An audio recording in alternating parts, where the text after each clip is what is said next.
Gandang umaga mga katongit, mga idol. Kat tayo. May nagtanong sa akin mga idol, no? Sabi sa akin pala, ano, hindi ko napapangalanan pero kaibigan natin 'yon. Dati nating kaibigan. Sabi niya sa akin, "Pre, paano ba pag nananalo ka, hindi nagagalit yung mga kalaban mo pag umayaw ka?" Sabi ko, ganito kasi yun. Depende yun mga idol. Kasi kapag ako naglaro, pinagbibigyan ko yung dalawa kong kalaban. Kunwari, nagmumusakin, kaliwat kanan. Tag 200 na, pataas. Ngayon, ang gagawin natin dyan mga idol, yung moon nila, i-continue ko yun. Hanggang sa mag-quits. O kahit hindi pa mag-quits, basta magkalahati na, alam na natin.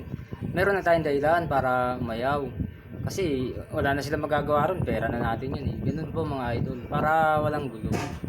Kaya kung sakaling ganun ang makalaro nyo, kapitbahay nyo, kaibigan nyo, pagbigyan nyo, wag nyong tatayuan basta-basta. Kasi sasamahin loob nun.